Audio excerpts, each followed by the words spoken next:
Genesis chapter 7. And the Lord said unto Noah, Come thou and all thy house into the ark, for thee have I seen righteousness before me in this generation.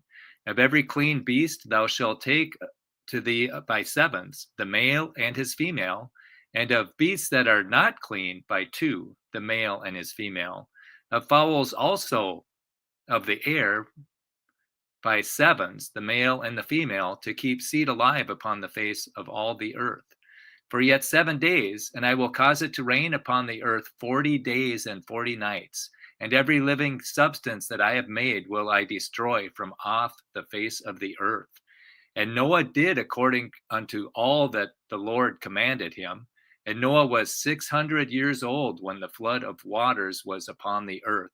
And Noah went in, and his sons, and his wife, and his sons' wives with him into the ark, because of the waters of the flood, of clean beasts, and of beasts that are not clean, and of fowls, and of everything that creepeth upon the earth. There went in 2 and 2 unto Noah into the ark, the male and the female, as God commanded Noah. And it came to pass after 7 days that the waters of the flood were upon the earth.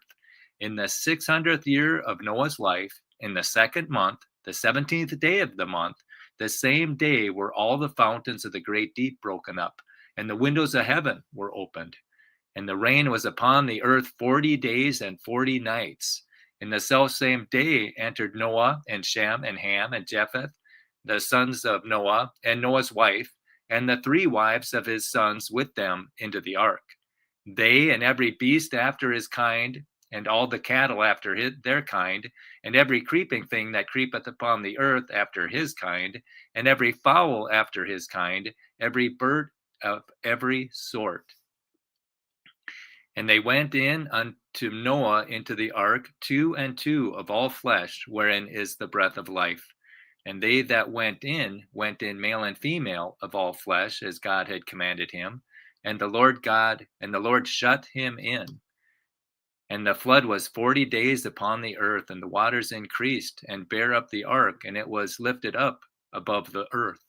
And the waters prevailed and were increased greatly upon the earth, and the ark went upon the face of the waters, and the waters prevailed exceedingly upon the earth, and all the high hills that were under the whole heaven were covered.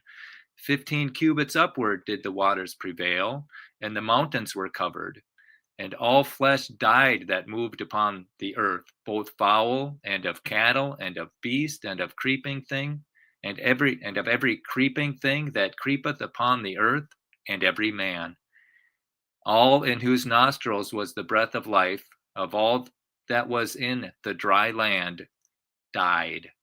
And every living substance was destroyed, which was upon the face of the ground, both man and cattle, and the creeping things, and the fowl of the heaven, and they were destroyed from the earth. And Noah only remained alive, and they that were with him in the ark. And the waters prevailed upon the earth 150 days. Genesis 7. Genesis 8.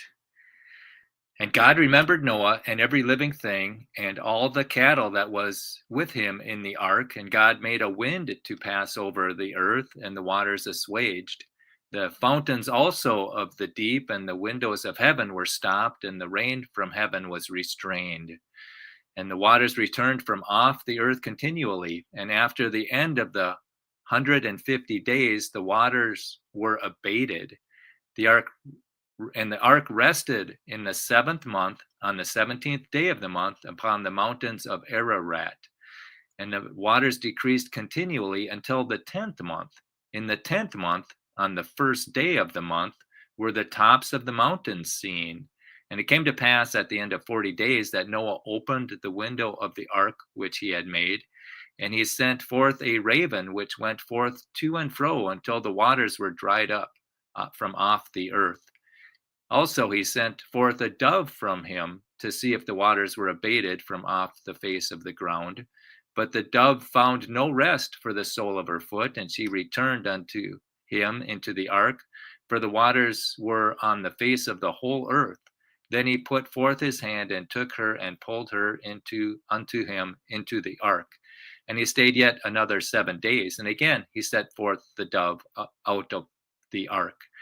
And the dove came in to him in the evening, and lo, in her mouth was an olive leaf plucked off. So Noah knew that the waters were abated from off the earth.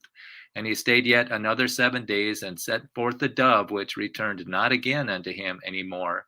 And it came to pass in the 601st year, in the first month, the first day of the month, the waters were dried up from off the earth. And Noah removed the covering of the ark, and looked, and behold, the face of the ground was dry. And in the second month, on the 7th and 20th day of the month, was the earth dried. And Noah spake unto Noah, saying, Go forth of the ark, thou and thy wife and thy sons' wives with thee.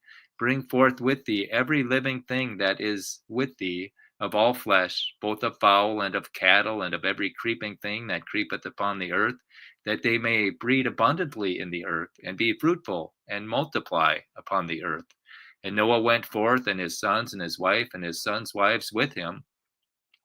Every beast, every creeping thing, and every fowl, and whatsoever creepeth upon the earth after their kinds, went forth out of the ark.